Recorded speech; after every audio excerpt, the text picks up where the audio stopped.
এভাবে বলেই সব বলতেছে সবাই ঘুমাইতেছে বলে মানে কোনো কিছু বুঝে ওঠার আগে ফার্স্ট কোপ মারি দিছে এই জায়গায়। কোপের সাথে সাথে আমার বডির একটু ঝোঁক ছিল যে রুমের সাইডে, তো আমি সাথে সাথে মাথায় হাত ধরে রুমের দিকে পড়ে গেছি। ঘটনা শুরু আমি একটার সাথে বাসা থেকে বের হয়ে আমার 2টা থেকে কাজ আসছিল, ইতালি টাইম দুপুর 2টা থেকে কাজ আছে। তো একটার সাথে আমি ভাত খাইছি, ভাত খাই আমি আম্মু সহ একসাথে ভাত খাইছি।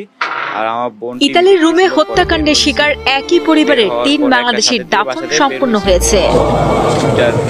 স্ত্রী ও 5 বছরের মেয়েকে নিয়ে নিহত হন কামাল উদ্দিন বাবুল। গুরুতর আহত হয়ে বেঁচে আছেন তাদের একমাত্র ছেলে অয়ন। ঘটনার 1 মাস 19 দিন পেরিয়ে গেলেও প্রধান সন্দেহভাজন শাহাদাত হোসেন এখনো গ্রেপ্তার না হওয়ায় ক্ষোভ ও উদ্বেগ জানিয়েছে স্বজনরা। আমার দাবি একটাই, যত দ্রুত সম্ভব ওরে অ্যারেস্ট করে আইনের আওতায় আনা।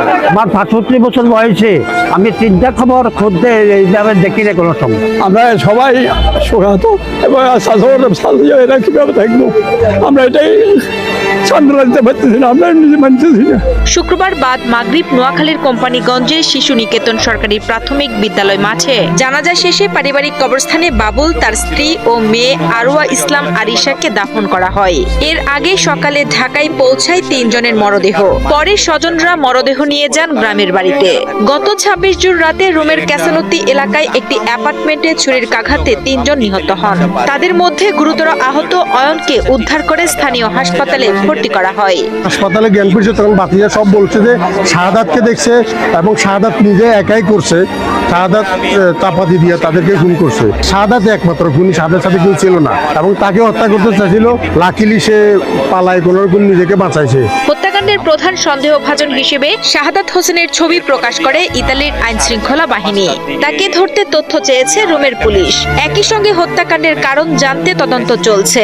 পরিবারের দাবি, এর আগে 2025 সালের জুলাইয়ে তাদের বাড়ির সামনে কথিত লাল বাহিনীর নামে চিঠি দিয়ে টাকা ও স্বর্ণালংকার দাবি এবং পরিবারকে হত্যার হুমকি দেওয়া হয়েছিল। নিরাপত্তা চেয়ে থানায় ও সেনা ক্যাম্পে অভিযোগও করেছিলেন নিহতের বাবা।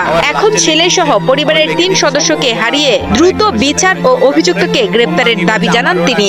আমার এই ছেলে এক ছিল আমার পাশে বংশের একটা পাত্রীয় নিয়ে যাক আল্লাহ রহমত এবং নাতি বাকি দিচ্ছে। সরকার এবং ইতালি পুলিশকে অনেক ধন্যবাদ, ওরা সর্বোচ্চ সহযোগিতা করতেছে এবং বাংলাদেশ এম্বাসিকে অনেক অনেক ধন্যবাদ, ওরা ওদের সর্বোচ্চ দিয়ে আমাদের সাথে আছে। আমি আপনার 9টার দিকে কাজ শেষ করছি, 9টার দিকে কাজ শেষ করে আমি বাসার নিচে আসছি 9:23-24 দিকে। 9:23-24 দিকে বাসা আসার পরে দিয়ে আমি আমার চাবি আসছিল বাসার, তো আমি নিচের গেট খুলছি। আমাদের 2টা গেট, আপনারা হয়তো ভিডিওতে দেখছেন, নিচের একটা গেট পরে একটা মেন গেট, বাসার গেট। তো নিচের গেটটা খুলছি, খুলে আমি সিঁড়ি দিয়ে উঠছি উপরে। উঠার পরে আমি জাস্ট আমাদের মেন গেট যেটা, আমাদের বাসাটা হচ্ছে স্কোয়ার টাইপের, তো সব রুম এক সিরিয়াল আর একটা গলি, সামনাসামনি ওয়াশরুম আর পিছনে হচ্ছে কিচেন। তো আমি গেটটা খুলছি, গেটটা খোলার পর আমার হালকা খোলার পর আমার চোখ গেছে আম্মুদের রুম বরাবর, ওই রুমটা আটকানো, গেটটা আটকানো। আর আমার রুম আর আমাদের মেন গেটের রুমে বরাবর একবার সামনে একটা গলি, একবার বড় সামনে। তো আমি জাস্ট একটু খুলি, যখন একটু ফাঁকা হয়েছে আমি ঢুকছি ঘরে। ঢুকার সাথে সাথে বাম হাত দিয়ে আমার রুমের পাশে আমি যাই মতো, আমার বাম হাত, কারণ লাইট সবকিছু অফ, ঘরের লাইট সবকিছু অফ। তো আমি বাম হাত দিয়ে আমার রুমের লাইটটা, দরজাটা খুলছি, খোলার সাথে একটু আলো আসছে, আমার রুমের লাইট আগের থেকে জ্বালানো, আলো আসছে। আলো আসার পর আমি এভাবে ঘুরছি হচ্ছে আপনার মেন গেট আটকাবো। মেন গেট আটকেতে যাই দেখতেছি ও ওই দিক থেকে আসতেছে, একটা ধামা নিয়ে লুকায় দাঁড়া ছিল, একটা জুতার বক্স আছে ওটার পিছন, ধামা নিয়ে আসতেছে। আসি মাত্র সাথে সাথে আমার বলতেছে এভাবে বলেই সব বলতেছে সবাই ঘুমাইতেছে বলে মানে কোনো কিছু বুঝে ওঠার আগে ফার্স্ট কোপ মারি দিছে এই জায়গায়। কোপের সাথে সাথে আমার বডির একটু ঝোঁক ছিল যে রুমের সাইডে, তো আমি সাথে সাথে মাথায় হাত ধরে রুমের দিকে পড়ে গেছি। পড়ে যাওয়ার আর আমার রুমের এই জায়গায় খাট, এই জায়গায় সোফা, একটা গ্যাপ আছে, ওই গ্যাপটার মধ্যে পড়ে গেছে। গ্যাপটার মধ্যে পড়ার পরে ও ঢুকে গেছে সাথে সাথে, ঢুকে এবার এলো পাথারে শুধু কোপ দিতেছে আর আমি শুধু ওরা ঠেকাইতেছি, যেমনে পারতেছি এমনি ঠেকাইতেছি। আর আমি ইতালিয়ান ভাষায় শুধু হেল্প করতেছি, চিল্লাইতেছি। এক পর্যায়ে 2-3 মিনিট ওরা আমি ঠেকাইছি, ও যেমনে পারতেছে অমনে কোপ দিতে। একবার ঠেকানোর পর আমি ওর ডান হাত ধরে ফেলছি ধামাসহ, এবার ধামাত ধরে ফেলছি। আর ওই যে ওর বাম পাটা আমার সোফার মধ্যে রাখে ও নিচ হয়ে কোপ দিতেছে, আর আমি তো পড়া অবস্থায়। তো আমি এবার শুধু ঠেকাইতেছি।